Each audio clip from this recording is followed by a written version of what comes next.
Hey students, welcome to my YouTube channel KAMESH Studies. Here, I Rushika Rana will explain the concepts of chemistry class 12th in amazing ways. So, stay tuned with the channel and please like, share and subscribe for others also. Today, we are going to discuss about chapter 1 solid state classification, right? We are going to discuss classification of crystalline solids. My crystalline solids are classified into four different categories. My crystalline solids are classified into four different types. First is my molecular solid. The second is ionic solid. Then metallic solids and covalent or network solids. Molecular solids, again they are further divided within three, that is polar molecular, non-polar molecular and hydrogen bonded molecular. Molecular solids are those solids in which molecules are constituent particles, right? Ionic solids where my ions are constituent particles, metallic solids where my metals are going to be the constituent particles, and for covalent or network solids, covalent means in easiest language if we talk, covalent is nothing but it is sharing, right? So here we are having sharing of bonds with our neighbors, that is adjacent atoms. Okay, so this is a way in which my crystalline solids are classified, right? Four different categories, and my molecular solid is classified again three subcategories. Okay, so now we are going to see the detailed explanation, right? You are also given this explanation in table 1.2 in your textbook, so have a look at it. So yes, if we are proceeding, my first is molecular solids. So what is molecular solids? Where I can find that my molecules are constituent particles. Okay, so we are going to see the subcategories, or I can say subtypes of molecular solid. The first is non-polar molecular solids. Okay, so what are non-polar molecular solids? So these are held together by weak dispersion or London forces. We have already studied about weak dispersion and London forces in our class 11th also. Okay, so they are held with weak dispersion, or you can say that with the help of London forces, right? They are held together, you can say bind together, right? So these are my soft solids, right? These solids are soft and they are non-conductors of electricity, which says that it does not pass your electricity. Proceeding ahead, you can see that they have low melting points and they are usually at gaseous or in liquid state at room temperature and pressure, right? Why they are having low melting points? Because if you are seeing for your polar and for non-polar and for your polar, non-polar are those which does not contains or plus minus charges. You can see here even the examples Ar, Cl4, I2, H2, Cl2. This does not contain any kind of any charges, either plus or minus. But yes, if I'm all moving to polar molecular solids, so polar molecular are those which consist of some charges, right? If let me show you the example of it. So you can see that solid SO2, solid NH3, HCl and SO2, these are the examples of it. So you can see that they are having charges H plus, Cl minus, likewise. So yes, so if this does not consist any charges, so the melting points are low, even it is a liquid or gaseous state. So these are the example that we have seen. So for polar molecular solids, if we are moving, their melting points are going to be high. If you see here, melting points are higher. Why? Because they are having plus and minus, so it is not easy to separate them.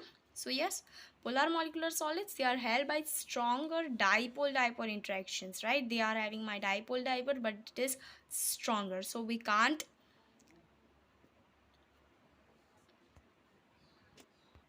break them so easily, so their melting points are higher. So also this point remains same, that these solids are soft and are non-conductor of electricity, right? Melting points is going to be high, but the most thing is to remember that they are higher than non-polar molecular solids. They are higher than non-polar molecular solids. Let's proceed ahead.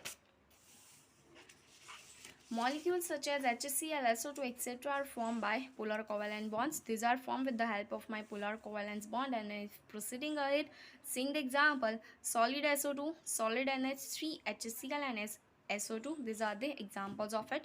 Proceeding ahead, the third subcategory of molecular solid, that is hydrogen bonded molecular solid. So what is hydrogen bonded molecular solids? Hydrogen bonded molecular solids, right?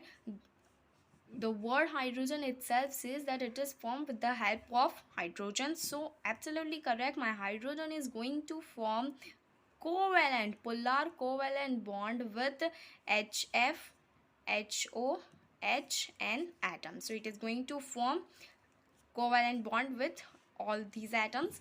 And strong hydrogen bonding, my hydrogen bonding is going to be strong with binds molecules of such solids like H2O ice. Hope you got this. So let's move ahead.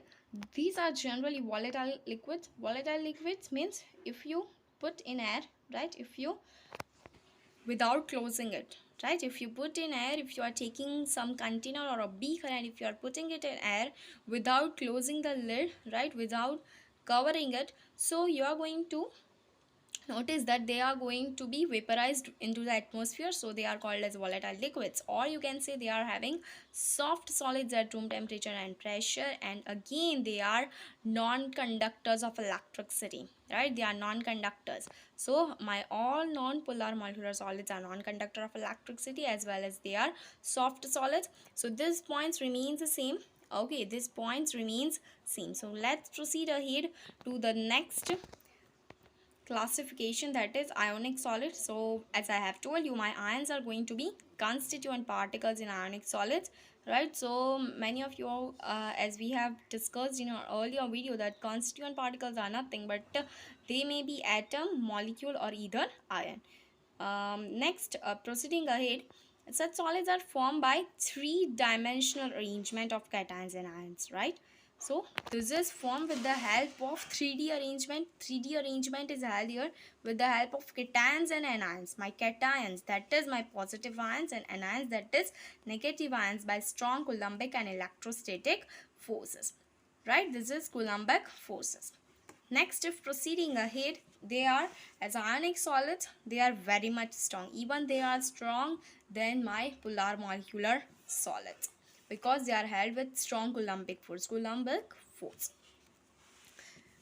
So you can see that ionic solid consists of examples such as NaCl, MgO, CaF2 and ZnS. If you see, it is Na plus Cl minus Mg plus 2O minus 2 CaF2 ZnS. These solids are hard and brittle in nature. So you can see that these solids are hard and brittle in nature because they are ionic solid. Their melting points are going to be high because they are not so easily breakable. The most important characteristic that you are going to see is this, that the ions are not to move free about in their solid state. In their solid state, they are not to free about, and hence only in solid state they are my electrical insulators, right? Only in solid state they are electrical insulators. But as you are moving for molten state, right, liquid state, the ions become free to move, right? Ions becomes free to move, and hence they conduct electricity. Proceeding ahead, we are having metallic solids. Metallic solids, where metals are orderly elections of positive ions, right, which is surrounded and held together by a sea of free, with the help of sea of free electrons, right? This mobile and free electrons, these are the most responsible for high thermal and electrical conductivity, that is high energy. Okay, these are metals are highly malleable and ductile. They are malleable and ductile, and the important characteristic in this also you are going to remember, in ionic solid, this is the most important characteristic, and this is the most important, that the metal is their luster. Characteristics of metal is the luster. Luster is your shining, and my color is also produced in certain cases. So why it is happening? Because it is only with the presence of free electrons, because the electrons which are present, so it is present freely. So this is the main reason. Proceeding ahead, we are going to see the examples. Examples are FeCu, Ag and Mg. Okay, hope you cleared till this. The last, it's my covalent and network solids, right?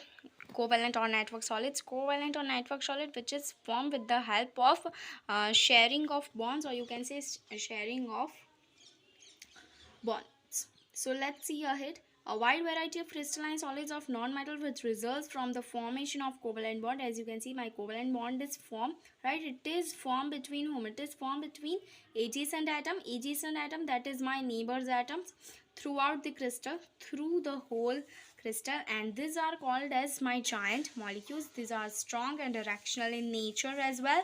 They are hard and they are brittle in nature. These are having extremely high melting and boiling points, right? My melting and boiling points are going to be extremely high, and hence they may even decompose before melting also. Like they are electrical insulators, right? Which means they don't conduct electricity. And here the examples are diamond and silicon carbides are my example. The thing that you are going to remember is this exception, that graphite is an exception due to conduction of electricity. Hope you got this, because graphite is a conductor. So yes, I hope that you have understood the concept well. If you have understood the concepts, please write in the comment section understood very perfectly. If you are new to the channel, please subscribe and don't forget to press the notification bell in order to have notification first. See you soon in next video. Have a great day.